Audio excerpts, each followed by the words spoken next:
Hello friends, महाहंस वाहिनी classes में आप सभी का स्वागत है। आज हम आपको दो सदिशों का सदिश गुणनफल के बारे में बताएंगे। इससे पहले हम आपको दो सदिशों का अदिश गुणन बता चुके हैं। देखिए, किसी किताब में यह भी लिखा होगा कि दो सदिश का सदिश या क्रॉस गुणन, तो इसका भी मतलब वही है जो ऊपर वाले का है, क्योंकि सदिश को हम वेक्टर बोलते हैं, इसीलिए उसको यह भी कह सकते हैं कि दो वेक्टरों के वेक्टर गुणनफल। ठीक ना। जब आपको बताए थे दो सदिशों का अदिश गुणन या डॉट प्रोडक्ट, तो उसमें हमारा ऐसे डॉट लगा था, vector A dot vector B equal A B cos theta आया था। लेकिन आज हम आपको ये बताएंगे कि vector A cross vector B equal A B sine theta और ये एन कैप आता है। तो यहाँ पे ये जो हमारा है थीटा जो है वेक्टर ए और वेक्टर बी के बीच का कोण है, वहाँ पे वो भी थीटा जो हमारा था वेक्टर ए और वेक्टर बी के बीच का कोण था।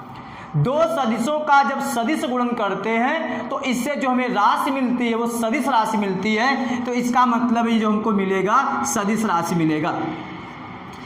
यहाँ पे मान लेते हैं इनके बीच का जो हमारा एंगल है थीटा है। एंगल क्या है? थीटा है। उसके बाद यहाँ से एक हम एकांक वेक्टर बनाते हैं जिसको हम यहाँ पे एन कैप दिखाए हैं, और ये एन कैप की ही डायरेक्शन में हमारा vector A cross vector B होता है। ठीक ना। तो ये हमारा हो गया दो सदिश। अगर ये वेक्टर ए वेक्टर बी दिया है तो उसके तल के लंबवत जो हमारा ये एकांक वेक्टर खींचते हैं उसी के डायरेक्शन में हमारा होता है vector A cross vector B. अब हम आपको इसका डिफिनेशन लिखवाते हैं और उसको समझाते हैं कि कैसे क्या होता है।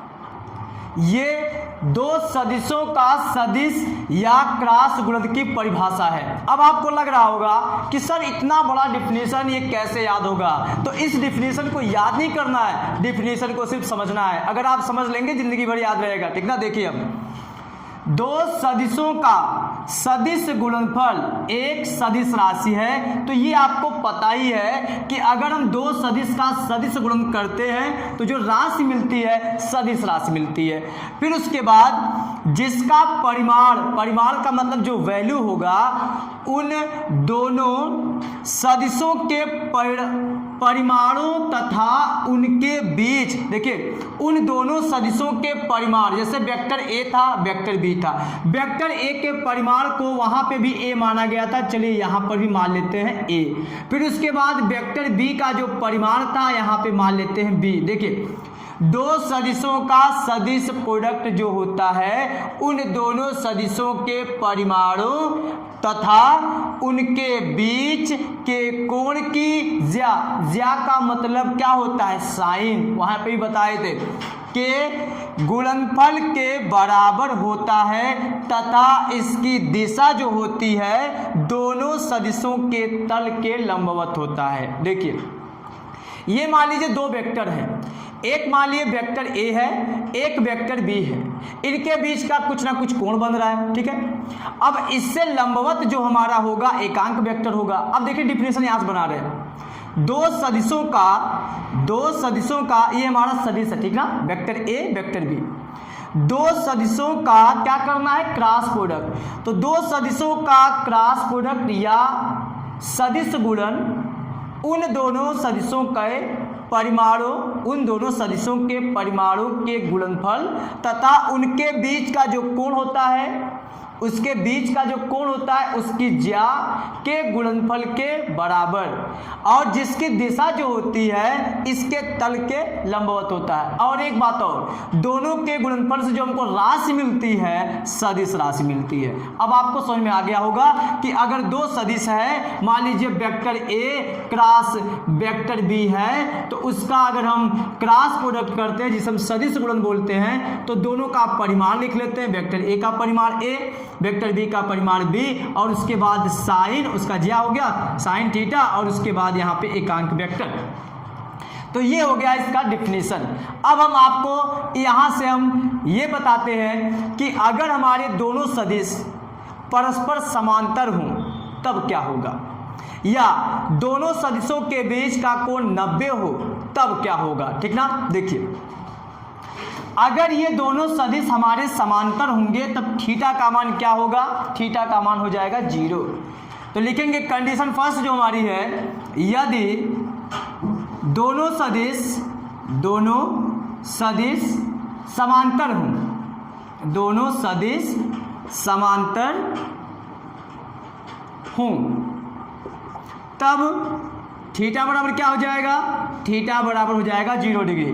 तब यहाँ से हम उन दोनों का क्रॉस प्रोडक्ट अगर निकालें, vector A cross vector B equal, तो यहाँ हो जाएगा ए बी और उसके बाद साइन थीटा के जगह पे 0 और यहाँ पे एकांक वेक्टर एन कैप हो जाएगा।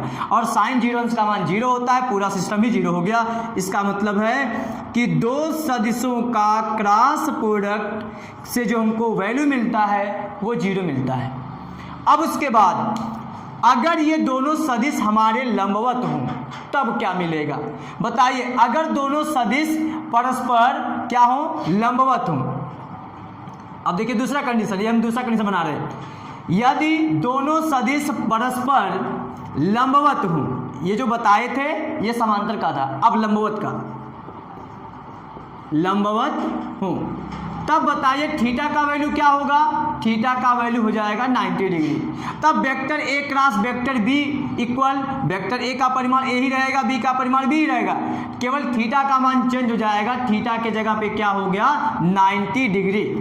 अब बताइए जब थीटा का मान 90 डिग्री हो गया तो साइन 90 अंश का मान होता है 1, तो यहाँ पे हो गया हमारा vector A cross vector B equal क्या आ जाएगा, ए बी और इसका 1 हो गया, तो यहाँ पे देखिए ए बी और ये इसका हो गया 1 और यहाँ पे एन कैप रह जाएगा।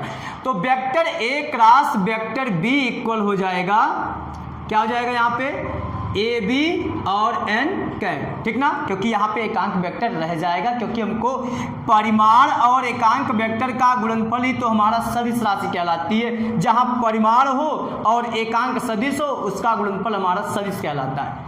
तो यहाँ पे देखिए अगर हम इसके परिमाण की बात करें, vector A cross vector B के परिमाण की, तो vector A cross vector B हमारी क्या है, ये सदिश राशि है। इसके जब परिमाण की बात करेंगे तो यहाँ पे जो दिया गया इसका परिमाण की बात करेंगे, तो ए बी का परिमाण तो वही है, लेकिन वेक्टर ये जो हमारा एन कैप है, एन कैप का जो परिमाण हमारा होता है 1 होता है, क्योंकि एन कैप हमारा एकांक सदिश है। आपको शुरू में ही बताया गया था एकांक सदिश समान सदिश के बारे में।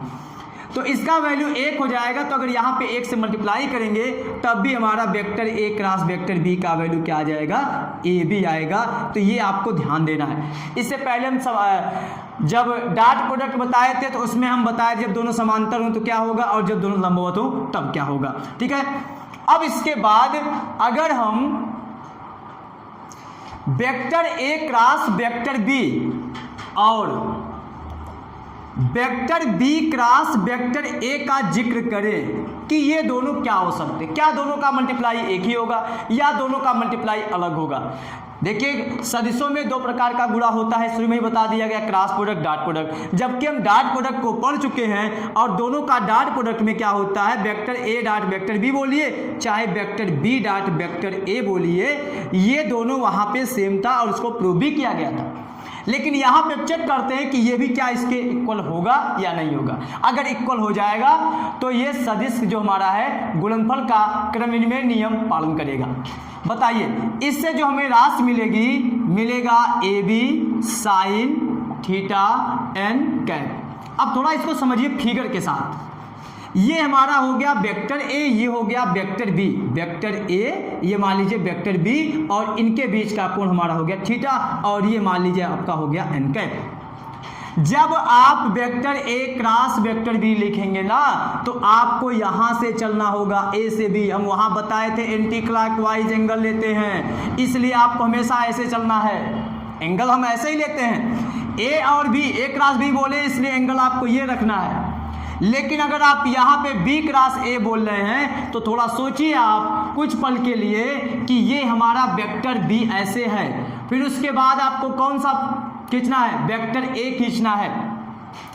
तो अगर मान लीजिए वेक्टर बी अगर हम यहाँ कर दें और वेक्टर ए यहाँ पे कर दें तो ऐसा तो नहीं है, बल्कि यहाँ पे हमको क्या चाहिए, vector B cross vector A में बी और ए के बीच का कोण, और हमारा जो चलने का डायरेक्शन है बता दिए हैं, उसको ऐसे ही निकालेंगे। ए क्रॉस बी चाहिए तो ए से बी की ओर चले, थीटा एंगल मिल रहा है। बी क्रॉस ए चाहिए तो आप बी से चलिए और इधर आइए। अब आप ये बताइए पूरा कोण कितना, तो आपका जवाब होगा सर पूरा कोण तो 360 होगा। तो बताइए इतना कोण कितना, तो आप कहेंगे सर इतना जो हमारा एंगल होगा 360 में से थीटा कम होगा। इसका मतलब ये कोण जो हमारा होगा vector B cross vector A के बीच का जो हमारा कोण होगा, देखिए परिमाण तो उसका भी वही रहेगा, इसका पहले परिमाण बी, इसका परिमाण ए, उसके बाद साइन क्या रखेंगे, एंगल क्या है बी और ए के बीच का 360 माइनस थीटा, और ये हमारा एन कैप रह जाएगा। इसको बी ए लिखिए चाहे ए बी लिखिए, बात तो वही है। साइन 360 माइनस थीटा का जो वैल्यू होता है ये होता है माइनस साइन थीटा, क्योंकि आप अगर मैथ पढ़े होंगे तो आपको पता होगा ये हमारा जा रहा है चौथे चतुर्थांश में। तो यहाँ पे हो गया एन कैप, तो ये बन गया minus A B sine theta n cap. तो आप बताइए क्या vector A cross vector B का value vector B cross vector A के वैल्यू के सेम है, तो आप कहेंगे नहीं, इसमें तो प्लस आया इसमें तो माइनस आया। तो इसका मतलब है vector A cross vector B बराबर नहीं होता है vector B cross vector A के। इसे आप ध्यान दीजिएगा क्योंकि बहुविकल्पी इक्वेशन में हो सकता है दिया जाए, ठीक है। तो ये था दोनों वेक्टरों के जो क्रॉस प्रोडक्ट है, अगर इसको इंटरचेंज करते हैं तो ये इक्वल नहीं होता है, इसका मतलब ये हमारे क्रम विनिमय नियम का पालन नहीं करता है। अब हम आपको बताते हैं अगर लंबकोणीय वेक्टर हो, लंबकोणीय एकांक सदिश जो बताए थे ना, लंबकोणीय एकांक सदिश के बारे में, तो वहां पे आपको इसमें भी बताए थे स्केलर वाले प्रोडक्ट में भी। ये मान लीजिए एक्स अक्ष है और उसके बाद ये वाला आपका हो गया वाई अक्ष और ये आपका हो गया जेड अक्ष, ठीक है। यहाँ पे आप आई कैप ले लिए, यहाँ पे आप जे कैप और यहाँ पे आप के कैप, यहाँ पे आप के कैप, और आपको ये बताया भी गया था एंगल जानते ही आप 90-90 बनता है। तो वेक्टर ए ये आई कैप क्रॉस आई कैप की बात करें, आई कैप क्रॉस आई कैप की बात करें तो बताइए दो वेक्टरों का अगर कोई वेक्टर है, मान लीजिए वेक्टर ए, और इस वेक्टर का उसी वेक्टर के साथ अगर हम एंगल की बात करें 0 होगा, वहां बताए थे आपको, ठीक ना। तो यहाँ पे आई कैप का आई कैप के साथ जो कोण का बात आएगी तो यहाँ पे उनका जो कोण हो जाएगा 0 हो जाएगा। आई कैप का परिमाण 1 हो जाएगा, लिख देना यहाँ पे vector A cross vector B में A B cos A B sine theta, A B sine theta, और उसके बाद एन कैप लिखते हैं ना। तो यहाँ पे आई कैप क्रॉस आई कैप अगर लिखेंगे तो आई कैप का परिमाण 1, आई कैप का परिमाण 1, उसके बाद यहाँ पे आप लिखेंगे साइन, उसका वैल्यू क्या हो जाएगा दोनों के बीच आई का आई के साथ। देखिए स्वतः जो कोण होता है अगर किसी वेक्टर का उसी वेक्टर के साथ कोण चाहिए तो 0 होता है। तो यहाँ पे हो गया साइन 0, साइन 0 का वैल्यू क्या हो जाएगा, यहाँ पे साइन 0 का वैल्यू हो जाएगा 0, तो इसका वैल्यू हो गया 0। इसका मतलब है आई कैप का आई कैप के साथ क्रॉस प्रोडक्ट 0, जे कैप का जे कैप के साथ क्रॉस प्रोडक्ट 0, के कैप का के कैप के साथ क्रॉस प्रोडक्ट 0। लेकिन वहां पे आपको बताया गया था आई कैप का डॉट प्रोडक्ट आई कैप के साथ 1 होता है, प्रूव भी किया गया था। अब हम आपको लेके चलते हैं आई का जे के साथ क्रॉस प्रोडक्ट, और वहां पे क्या था आई का जे के साथ क्रॉस डॉट प्रोडक्ट, आई का जे के साथ वहां पे डॉट प्रोडक्ट 0 था। अब यहां पे देखते हैं आई का जे के साथ क्रॉस प्रोडक्ट क्या है, ठीक है। देखिए आई का जे के साथ अगर हम क्रॉस प्रोडक्ट की बात करें तो आई का जे के साथ जो क्रॉस प्रोडक्ट होगा, बताइए क्रॉस प्रोडक्ट में परिमाण चाहिए होता है, इसका परिमाण 1, इसका परिमाण 1, क्योंकि एकांक सदिश का परिमाण 1 होता है। आई और जे के बीच का कोण, आई और जे के बीच का कोण 90, देखिए हर एक दूसरे के बीच का कोण 90-90 होता है। तो यहाँ पे आप लिखेंगे साइन 90। अब उसके बाद रह गई बात इसकी, देखिए इसका परिमाण हो गया, इसका परिमाण हो गया, साइन का भी हो गया, देखिए साइन 90 भी एंगल भी हो गया। अब रह गया हमारा एकांक सदिश। अब एकांक सदिश के जगह पे क्या लिखें, अगर आई जे रहेगा, आई जे रहेगा तो आप यहाँ पे लिखेंगे के कैप। क्यों, आई जे के लंबवत ही तो हमारा के कैप है, जिसको ऐसे दिखाया गया है। तो यहाँ पे आपका साइन 90 अंश का मान 1 हो गया, 1 का इसमें गुणा करेंगे 1 आएगा, तो इसका जो आंसर आपका आएगा के कैप आएगा। किसका आंसर? आई कैप क्रॉस जे कैप अगर दिया रहेगा तो वहां पे आप के कैप रखेंगे, जब क्रॉस में रहेगा तब, ठीक है। जे कैप क्रॉस के कैप अगर है तो इसका परिमाण 1, इसका परिमाण 1 और दोनों के बीच का एंगल 90, इसलिए साइन 90। जे के लंबवत हमारा आई वाला है, इसलिए आप यहाँ पे आई रखेंगे और ये सब 1 हो जाएगा, केवल बचेगा आई कैप। तो ये भी आप याद रखिएगा। के कैप क्रॉस आई कैप की बात करें तो इसका भी 1, इसका भी 1 और ये साइन 90 हो गया, और उसके बाद के और आई के लंबवत हमारा जे वाला होगा, इसलिए यहाँ पे आप जे कैप रखिएगा, ठीक ना।